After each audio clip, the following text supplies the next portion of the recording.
آج سے ٹھیک 111 سال قبل ٹائٹینک ایک اندھیری رات میں ایک برفانی تودے سے آئس برگ سے ٹکرا گیا۔ اس وقت جہاز پر سوار زیادہ تر مسافر نیند کے آغوش میں تھے۔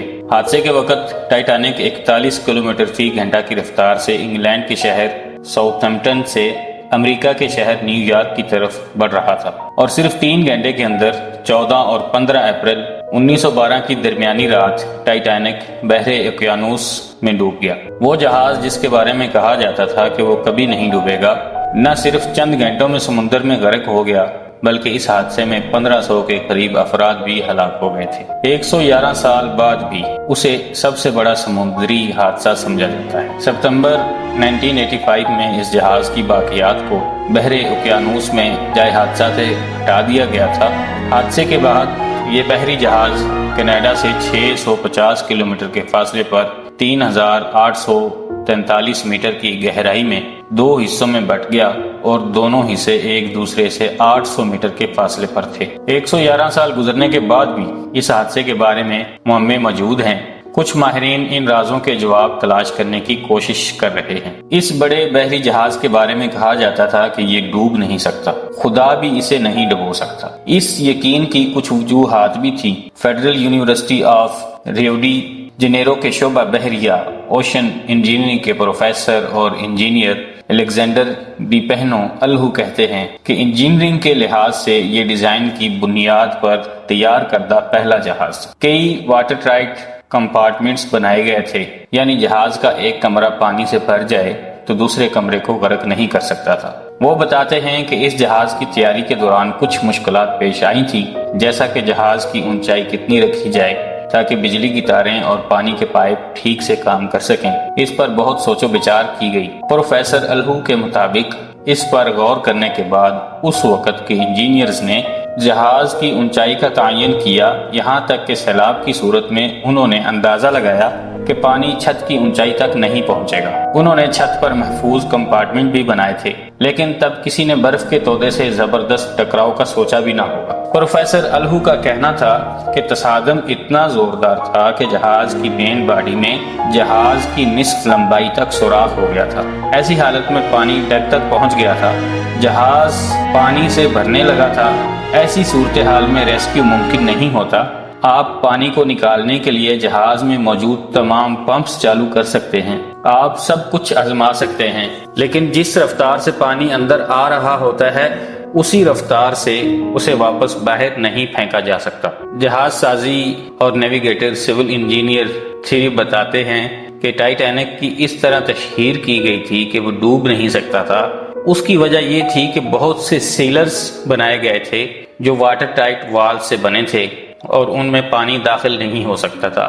جہاز میں پانی داخل ہونے کی صورت میں بھی پانی اس سیلرز اور کمپارٹمنٹس میں داخل نہیں ہو سکتا تھا، لیکن برفانی تودے کے ساتھ ٹکرانے سے جہاز کو اچھا خاصا نقصان پہنچا تھا، اور واٹر ٹائمنٹ کمپارٹمنٹس کی بہت سی دیواریں تباہ ہو گئی تھیں۔ فلومینینس فیڈرل یونیورسٹی کے پروفیسر اور ٹرانسپورٹ انجینئر اوریلو سوراس مرتا کے مطابق ٹائٹینک کا واٹر ٹائٹ کمپارٹمنٹ بند کرنے کا نظام بھی ٹھیک سے کام نہیں کر رہا تھا۔ اس وقت جہاز بنانے کے لیے جو دھات استعمال ہوتی تھی وہ موجودہ سٹیل کی طرح مضبوط نہیں تھی۔ سورس مرتا کا کہنا تھا کہ زبردست تصادم کے بعد جہاز کی ساخت میں تبدیلی آئی، دروازے بند نہیں ہو رہے تھے، وہ پھنس گئے تھے۔ ٹائٹینک کو اس دور میں بھی خالص سٹیل سے بنایا گیا تھا، لیکن اس وقت کا سٹیل آج کے فولاد کی طرح مضبوط نہیں تھا۔ جان ویتاوک بتاتے ہیں کہ 1940 کی دہائی تک جہاز کا مرکزی حصہ شیٹ میٹل سے بنا تھا، تاہم بعد میں دھاتوں کو پگھلا کر ان جہازوں کی مرکزی باڈی بنانے کے لیے استعمال کیا ہے۔ ویتاوک بتاتے ہیں کہ اس کے بعد سے ٹیکنالوجی اور مواد بہت بدل چکے ہیں۔ اب دھات پگھل کر آپس میں جڑی ہوئی ہیں، سٹیل بنانے میں کاربن کا استعمال کم ہونا شروع ہو گیا ہے اور میگنیز کا استعمال بڑھنے لگا ہے۔ آج کا سٹیل بہت مضبوط ہے۔ جان ویتاوک کے مطابق آج کے بحری جہاز پانی، سمندری لہروں کے اتار چڑھاؤ، سمندری طوفانوں سے ہم آہنگ ہونے کی زیادہ صلاحیت رکھتے ہیں۔ بڑے حادثوں کے بعد اس کی وجوہات میں انسانی غلطیاں ہمیشہ پائی جاتی ہیں۔ ماہرین کے مطابق آئس برگ سے بھرے خطوں سے گزرنے میں مشکلات کے باوجود اس پر سفر کو تیزی سے مکمل کرنے کا شدید دباؤ تھا۔ دراصل یہ دباؤ بلو بینڈ کے حصول کے لیے تھا۔ سن 1839 میں شروع ہونے والا یہ اعزاز بحر اوقیانوس کو عبور کرنے والے تیز ترین جہاز کو دیا جاتا تھا۔ ٹائٹینک کو اس اعزاز کا سب سے مضبوط دعوے دار سمجھا جاتا تھا۔ پروفیسر الہو کہتے ہیں کہ اس زمانے کے مطابق ٹائٹینک بنانے کے لیے بہترین انجینئرنگ اور ٹیکنالوجی کا استعمال کیا جاتا تھا۔ اس وقت دنیا کی بڑی کمپنیوں کے درمیان جہاز بنانے کا مقابلہ تھا۔ انگلینڈ اور جرمنی کے درمیان بھی مقابلہ تھا کہ سب سے بڑے اور تیز ترین جہاز بنائے جائیں۔ سب سے بڑے اور تیز ترین جہاز کو سرکاری طور پر بلو بینڈ مل گیا۔ اس کارنامے کو حاصل کرنے کے لیے کسی بھی جہاز کے لیے پہلا سفر سب سے اہم سمجھا جاتا تھا۔ الہو کے مطابق پہلے سفر کے دوران جہاز کی حالت سب سے بہتر ہوتی ہے۔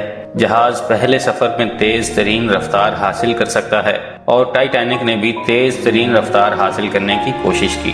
بچ جانے والوں میں سے بہت سے لوگوں نے بتایا کہ جہاز کے کپتان کو ارد گرد کے علاقے میں برف کے تودے کے بارے میں اطلاع دی گئی تھی، لیکن اس نے جہاز کی رفتار کم نہیں کی کیونکہ وہ تیز رفتاری سے بحر اوقیانوس کو عبور کرنے کی کوشش کر رہا تھا۔ ٹائٹینک اکیلا جہاز نہیں تھا۔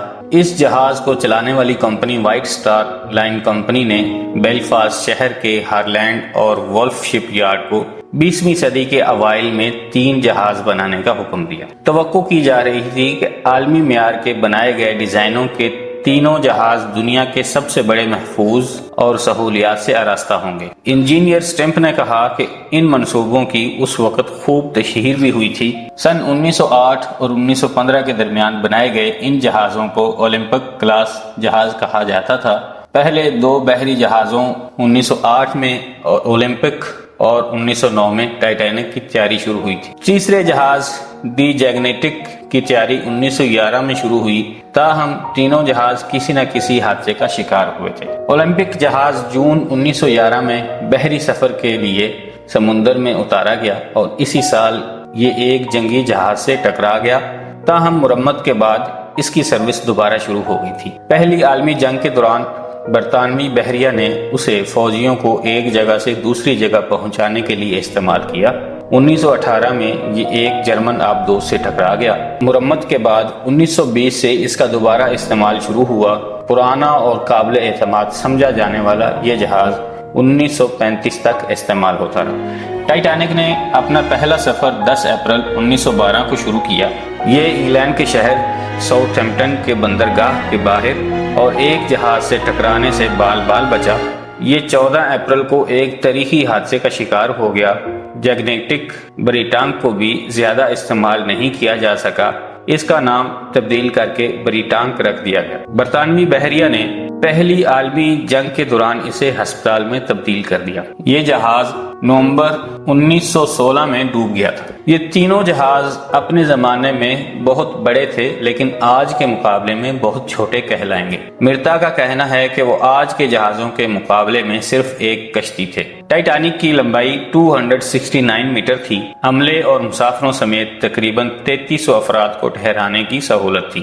آج کا سب سے بڑا مسافر بردار جہاز ونڈر آف دی سی ہے، جس کی لمبائی 362 میٹر ہے اور اس جہاز پر عملے کے 2300 ارکان کے ساتھ 7000 مسافر سفر کر سکتے ہیں۔ ٹائٹینک حادثے میں 1500 کے قریب افراد ہلاک ہوئے، جس کے بعد سمندری جہازوں کے حفاظتی نظام کو بہتر بنانے کی کوشش شروع کر دی گئی۔ اس حادثے کے بعد سمندری جہازوں کی حفاظت کے لیے ریڈار جیسے آلات کی تیاری شروع کی گئی۔ پروفیسر الہو بتاتے ہیں کہ ریڈار کا استعمال دوسری عالمی جنگ کے بعد ہی شروع ہوا تھا۔ اس سے پہلے سب کچھ کا انحصار سامنے کے منظر پر تھا۔ ایک ملاح کو اونچائی پر بٹھایا جاتا تھا جہاں سے وہ سامنے موجود آئس برگ وغیرہ کے بارے میں الرٹ کرتا تھا۔ یہ طریقہ اس وقت محفوظ نہیں ہوتا تھا جب جہاز تیز رفتاری سے چل رہا ہوتا تھا۔ ٹائٹینک حادثے کے بعد بحری جہازوں میں حفاظتی انتظامات پر زور دیا گیا۔ ٹائٹینک کے حادثے میں بہت سے لوگ اس لیے مارے گئے کہ ان کے لیے لائف بوٹس نہیں تھی۔ پروفیسر الہو بتاتے ہیں کہ یہ جہاز کبھی نہیں ڈوب سکتا تھا۔